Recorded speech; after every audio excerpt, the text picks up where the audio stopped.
Com a aplicação do Orçamento Geral do Estado de 2025, vamos dar início à implementação da nova divisão político-administrativa do país, com o surgimento de novos municípios e províncias neste vasto território do nosso país, dinamizando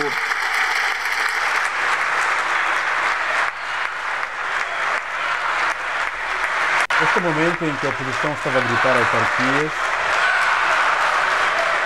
Estranho que a TPA mantém a câmera a pessoa que está a bater palmas e não está a mostrar a oposição. Não está a mostrar que estão a fazer barulho, está apenas a mostrar aqui que estão a bater palmas. Muito estranho, não achas? O momento mais alto do Parlamento não está a ser filmado, apenas ouvido.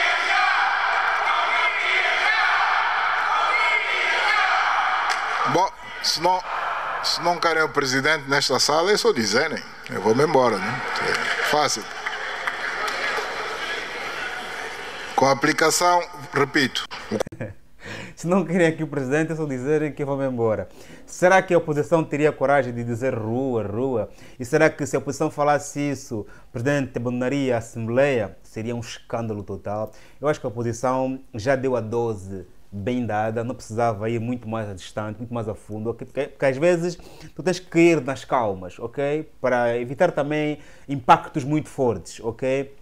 Ponto. O presidente aqui ao dizer, no próximo ano, 2025, a divisão administrativa, né, de províncias será aplicada, está a dizer intrinsecamente que no próximo ano nós não teremos autarquias. Se calhar a razão pela qual aqui a oposição estava a gritar que queremos autarquias.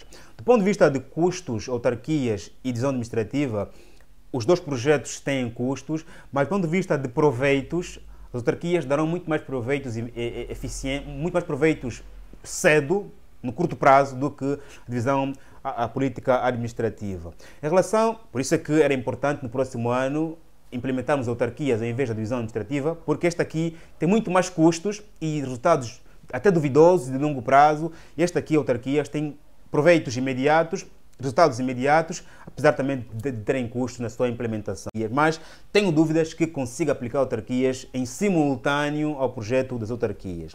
Em relação à TPA não ter mostrado as imagens sobre a UNITA, né, a gritar ali, eu acho que era importante vermos o meu primeiro vídeo, onde eu explico as vantagens dessas imagens circularem por todo o mundo. Nem é o todo mal, TPA, há também vantagens, razão pela qual deviam mostrar sim aquelas imagens. E a UNITA acabou por mostrar por via alternativa, não é? Pelas imagens que nos chegaram. Mas quem viu o meu outro vídeo, se não viste, vê o meu último vídeo, perceberás quais vantagens eu descrevo em relação se aquelas imagens fossem passadas pelo ar pela TPA. Por outra, o presidente falou durante 2 horas, é muito tempo, família. Eu tirei apenas os pontos mais importantes, que eu considerei importantes. Depois tu, no teu tempo, também vai ver o discurso completo. E já agora também, verifica se fizeste like no canal, se subscreveste, se já estás inscrito. Sabe muito bem que quem vê vídeos não faz like, não partilha, é um escravocrata. É alguém que adora a escravatura. É alguém que adora comer sem pagar a conta, comer sem lavar a louça. Então, se você gosta de comer e lavar a louça, faz like. Se você gosta faz like, ok? É assim que você me paga, com teu like, com tua partilha. É assim que você ajuda o canal a crescer, se faz favor. Por favor, não diga ainda, s'il vous plaît. Monami não. Cambadiame, Monami é meu filho. Estou já falando aqui Kimbundo e Umbundo. Esse é o problema de você falar muitas línguas, tá vendo? Avancemos. O corredor de Lobito é hoje um marco cuja importância estratégica transcende as nossas fronteiras, por via de iniciativas internacionais, nomeadamente dos Estados Unidos da América e da União Europeia, e também de instituições financeiras internacionais e de desenvolvimento, está a consolidar-se o interesse de financiamento para a extensão do corredor de Lobito para a República da Zâmbia, a partir do Luacano para Solwezi, numa extensão de 700 km, representando um investimento global que poderá ascender aos 4,5 mil milhões de dólares. Estamos a perspectivar o lançamento do concurso público internacional para a concessão do corredor do Namibe, podendo ser uma alavanca importante para o desenvolvimento do sul do nosso país. É por isso que aqui... Ouvimos o Presidente ao dizer que o Corredor do Lobito é uma iniciativa de empresas e entidades estrangeiras, o que nos assusta, e vem também dizer que há a possibilidade também de se criar aqui o Corredor do Namibe, também o que nos assusta. Porque se o Corredor do Lobito é de iniciativa estrangeira e visa escoar recursos naturais da RDC, da República Centro-Africana, da Namíbia, da Zâmbia, da Angola, para o resto do mundo, está a dizer que a nossa economia, a sustentabilidade da nossa economia está aqui questionada. O que é sustentabilidade? É como é que nós viveremos daqui a 100 anos. O que é que os outros que vão nascer daqui a 100 anos hão de encontrar no nosso subsolo se nós hoje tivermos logo 2 corredores do Lobito do Namibe a escoarem recursos naturais do nosso subsolo. E o Presidente disse que é um projeto de iniciativa estrangeira. Logo, estes 2 corredores, a princípio, não nos vão pertencer. Essas empresas estrangeiras poderão fazer exploração desses recursos. Eu também falei aqui no canal já em imenso vídeo das vantagens e desvantagens desses corredores, mas a mim assusta ao dizer que iniciativa estrangeira, e também temos aqui o projeto do segundo corredor, porque do ponto de vista de proveitos internos é a nível de economia doméstica, ok, pequenos negócios a surgirem durante a linha, mas o que alimenta qualquer economia são os recursos naturais, porque tudo o que nós comemos, vestimos, fizemos e temos vem de recursos naturais. A água, esse plástico aqui, tudo vem do subsolo, ok? Deus deu-nos tudo para que podemos fabricar coisas. Elon Musk enviou agora aquele satélite que foi lá por coisa e deu ré, não é?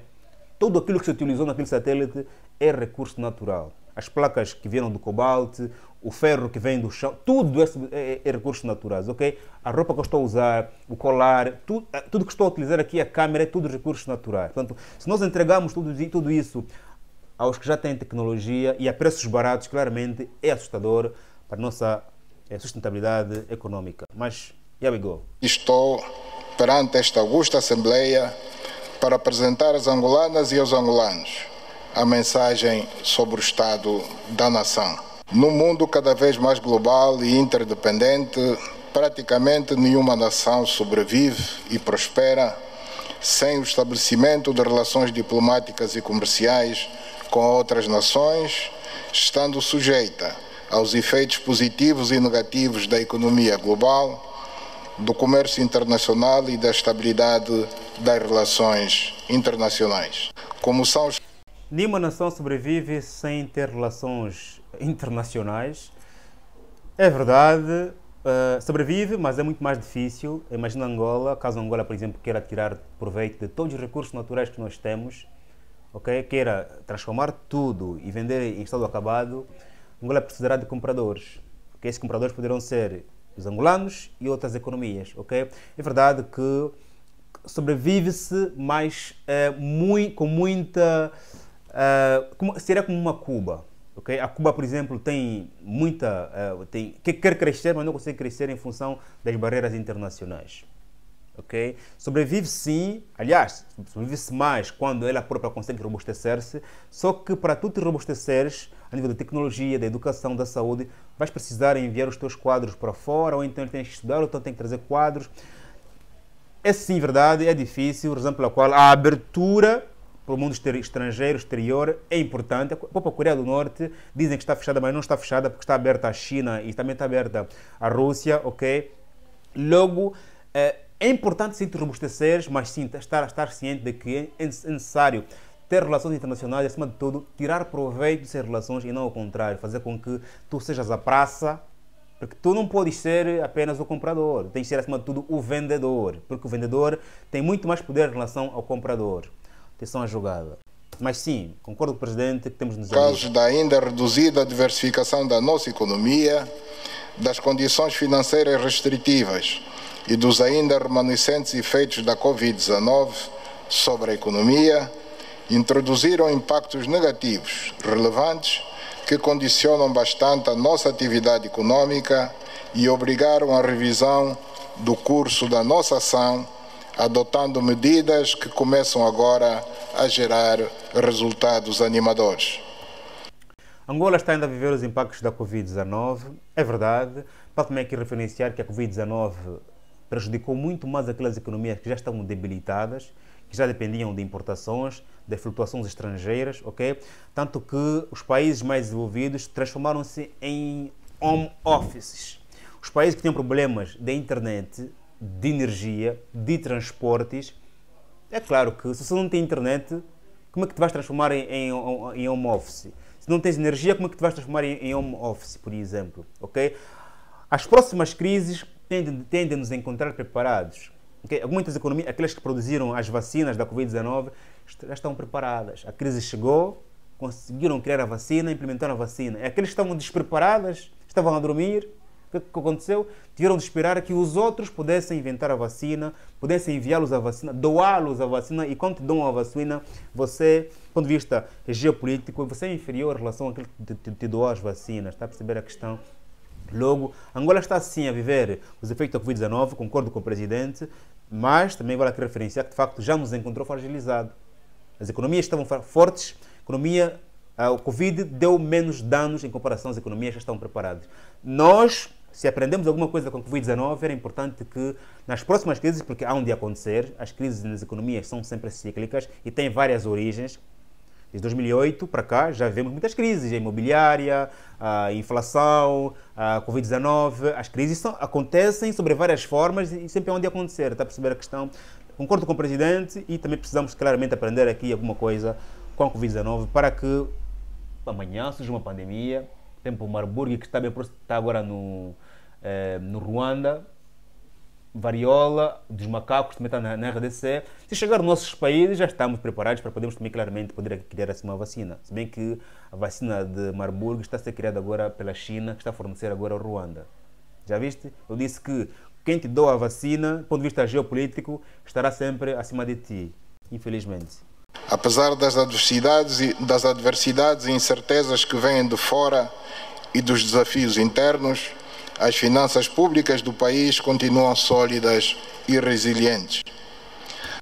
As finanças estão sólidas e resilientes. Esta é uma mensagem de calma, para evitar daqui o pânico, okay? Que nós temos dinheiro para mantermos a economia a funcionar, porque imagina o presidente dizer que nós não temos dinheiro, claro que ia criar pânico. A Angola já está a viver um fenómeno das imigrações, se o presidente vem dizer também que temos problemas financeiros, mesmo que tivéssemos, o presidente tem que dizer que está tudo bem. É como um pai em casa, mesmo quando ele não tem dinheiro, ele diz que está tudo bem. Então vamos comer o quê? Vamos comer, calma um bocadinho, ok? Calma um bocadinho. O pai nunca pode colocar o pânico nas famílias, ao menos que o pai saiba que a solução está nos filhos. Mas filho, vocês já trabalham, têm dinheiro, compram aqui o pão e a cebola. As condições de financiamento e efeito taxa de câmbio motivaram um aumento do rácio da dívida pública, tendo atingido 88% do PIB em 2023, contrariando a trajetória descendente que vínhamos fazendo até 2022, altura em que o rácio dívida-PIB chegou aos 69,9%. Contudo, aqui só para explicar a questão ligada à nossa dívida pública, ok? Segundo os economistas europeus, os países são sustentáveis quando a dívida pública está a nível de 60% do PIB. Angola já esteve em 80%, agora está a 60% e tal, como disse aqui o presidente.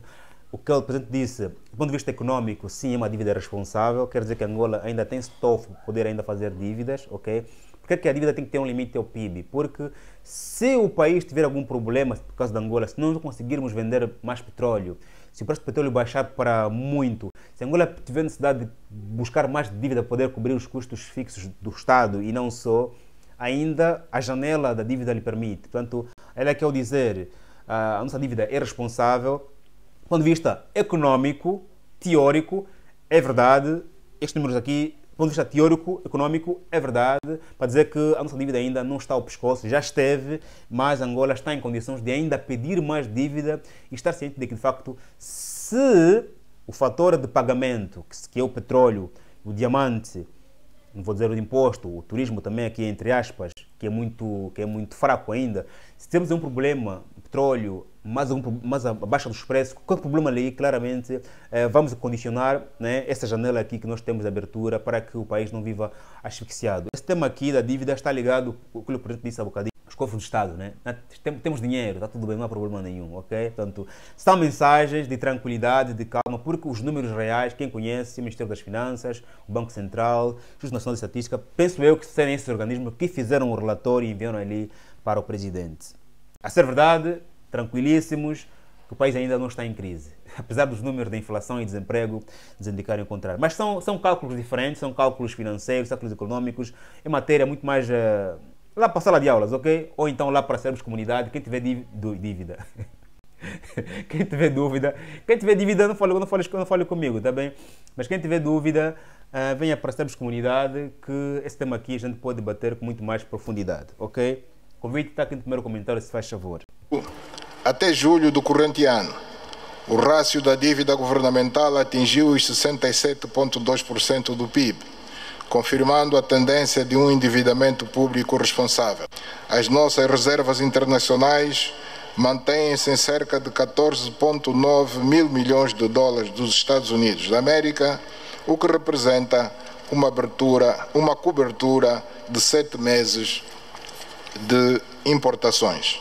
Vamos continuar a incentivar a criação de melhores condições. A nossa reserva líquida internacional nos permite nós vivermos 7 meses sem recebermos dinheiro. É como nas famílias, né? Dizem que as famílias têm que ter a reserva de emergência, né? Para que, se você ficar desempregado, consigas pelo menos ficar um mês sem trabalhar, 2, 3 meses. Aqui em Angola pode ficar 7 meses sem trabalhar, segundo o presidente, ok? Esses 7 meses é sustentável, eu penso que um ano para um país era o melhor cenário, mas Angola viveu outros problemas, né? Baixa produção de petróleo, preço baixo, outros problemas da dívida, né? Pagamento consequenciais. 7 meses é sustentável? Não é sustentável, ok? Porque em 7 meses pode acontecer, por exemplo, agora está a ocorrer uma catástrofe agora em Líbano, no Médio Oriente, e o Médio Oriente, ou seja, e a OPEP pode decidir, até porque já prometeu em dezembro, baixar a produção ou aumentar a produção. Sabe muito bem que se a OPEP aumentar a produção, o que vai acontecer com o preço do barril de petróleo?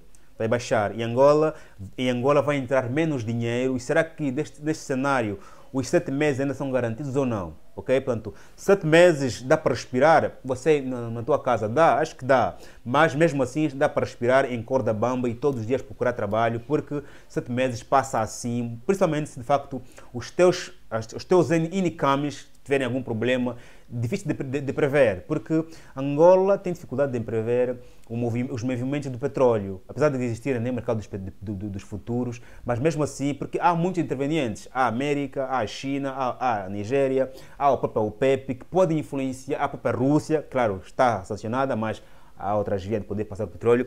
Há muitos intervenientes que podem interferir no preço do petróleo e assim claramente condicionar os nossos 7 meses possíveis de sobrevivência. Ponto. Logo, o mais sustentável para Angola seriam 12 meses de carência sem entrar recursos. Para que os cidadãos angolanos e a nossa juventude em particular leiam mais sobre Angola, sobre a nossa rica história, sobre a nossa vibrante cultura. As apostas no ensino superior e na investigação científica. Esse é um ponto positivo, portanto aqui recomendo a leitura, sou escritor e ainda bem. Os angolanos precisam ler mais a história de Angola, desse presidente, só que a história de Angola, né, é muito difusa. Eu próprio tenho aqui na minha pequena livraria, nesta casa e na outra casa onde eu vivo também, uns 7, 8 livros sobre a história de Angola. Tantos livros. Por que eu tenho muitos livros? Porque está a faltar um livro sobre a história real de Angola. Porque eu tenho um livro escrito pelo MPLA, tenho um livro escrito pela UNITA, tenho um livro escrito pela FNLA, tenho um livro escrito por civis, por portugueses inclusive. Tenho muitos livros sobre a história de Angola. Por quê? Porque me está a faltar um livro sobre a história de Angola. Eu acho que também é importante assim, criamos aqui uma comissão da verdade. Já existe, né? Aquele que escreveu a história de Angola sem interferências. Vai ser difícil encontrar, mas este deve ser o caminho, caso nos queiram recomendar ler sobre a história de Angola, que tem muitos intervenientes em função da própria história. Continuam a ser essenciais, sobretudo num país como o nosso, que ainda carece de quadros especializados em vários domínios e no momento de permanente e rápida evolução da ciência e da técnica. Repito, e no momento de permanente e rápida evolução da ciência e da técnica. No primeiro semestre de 2024, A taxa de desemprego bruta. A gente fala aqui da ausência, da falta de quadros. Esse tema aqui faz muita confusão muitas das vezes, porque a questão é, nós não temos quadros ou nós não temos as áreas para que esses quadros possam trabalhar. Né? Porque nós andamos a formar jovens, senhoras e senhoras, já desde os anos 50. Os nossos próprios independentistas estudaram fora. Os Agostinho Neto, o de Roberto, os Jornais Savimbi estudaram fora. Okay? O nosso presidente também estudou fora. Okay? Nós já há muitos anos estamos a formar pessoas, está a perceber a questão. Então, essa história da falta de quadros, eu não sei se bate certo ou temos quadros que não têm onde trabalhar porque formaram-se em áreas que no país não existem ainda.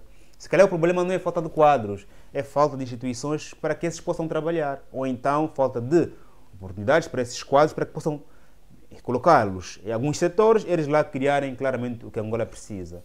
Porque dizer que a Angola falta quadro, durante mais de 40 anos já formamos angolanos, tenho dúvidas que seja um facto.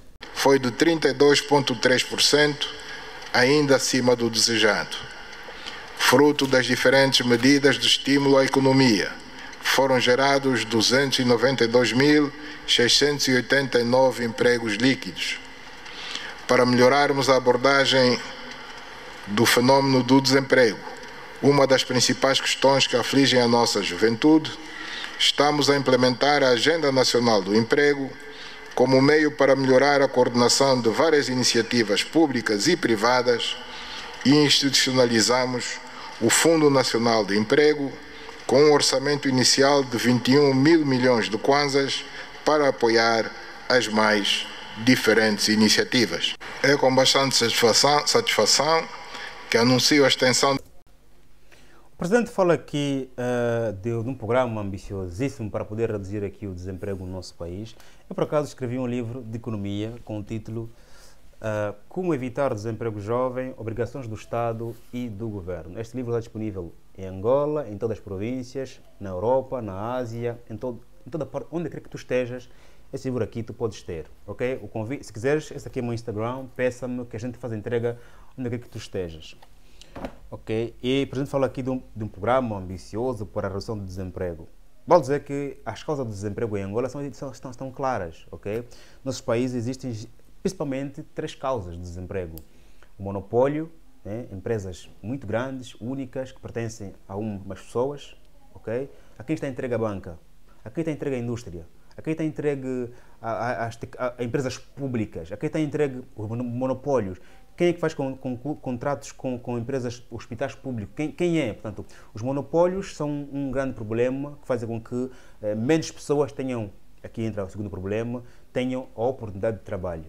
Os monopólios são muito fechados, ok? E esse fechamento faz com que muita gente queira trabalhar, não consiga trabalho. E tem mais, os monopólios fazem com que não surjam mais empresas, porque quanto menos empresas existem, mais pessoas estão desempregadas. Quanto menos monopólios existirem, mais empresas existem no mesmo ramo a produzirem o mesmo trabalho e a concorrerem entre elas. Logo, os monopólios que fazem com que surjam menos empresas é o nosso grande problema. Como é que se combate o monopólio? Com concursos públicos. Porque nós temos ainda aqueles decretos diretos, como é que chama aquilo? Decreto direto, não é? Sei lá o que é direto. Diz-me aqui, por favor, em comentário, eu esqueci a palavra. Facto direto, decreto direto, onde o Presidente assina e diz logo a empresa X vai fazer. Portanto, os monopólios quebram-se com esses fatores. Oportunidades. Oportunidade é, não é, cada um ter pelo menos uma chance. Fazer um concurso, por exemplo, na Alfândega, um concurso no Ministério das Finanças, um concurso no Ministério da Educação, da Saúde, Ministério dos Petróleos.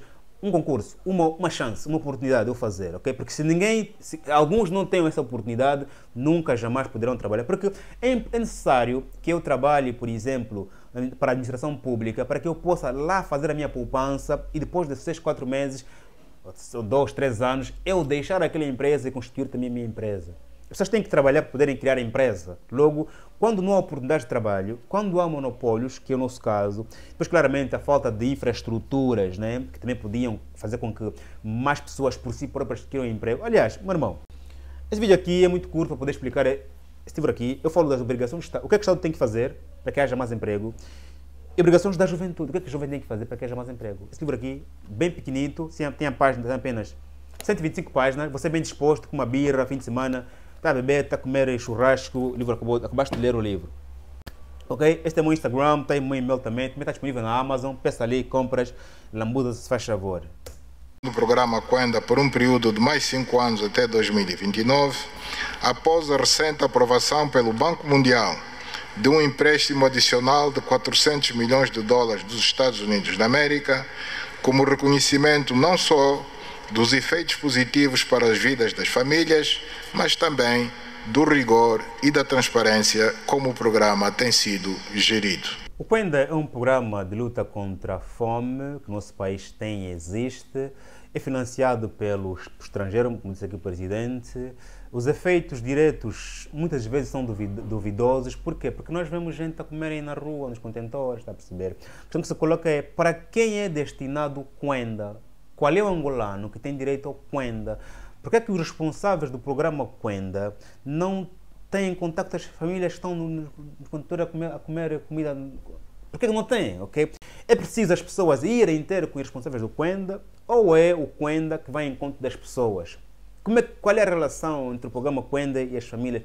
Como é que as famílias são selecionadas? Porque com este programa, que é financiado por fundos externos e gordos, eu penso que era suficiente para podermos acabar, pelo menos, com as famílias a comerem de contentores de lixo nos hotéis onde estão os estrangeiros.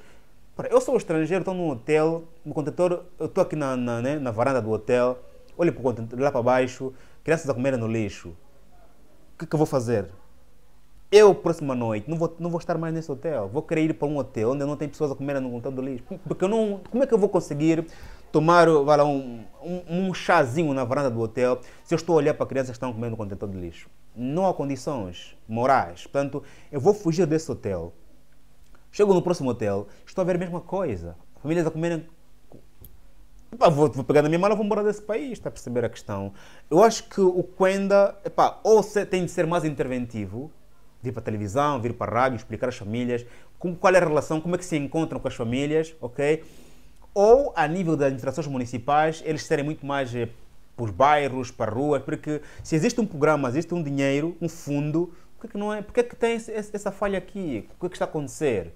Até a mim, que sou economista, está a faltar informações em relação a esse problema. Meu irmão, faz o like nesse vídeo, subscreva, venha para Sermos Comunidade, o meu grupo privado do WhatsApp, onde eu lá posso discutir contigo esse tema com muito mais profundidade, lá onde também nós ouvimos outros cérebros, tem cidadãos angolanos, de Angola, do Brasil, cidadãos a viverem em toda parte do mundo, é um grupo de cérebros por apenas 1000 kwanzas ou 3 euros mês, um valor que você investe aqui no teu cérebro, farás parte dos mais de 150 cérebros que lá estão. Estamos juntos, até o próximo vídeo família, se inscreva até já.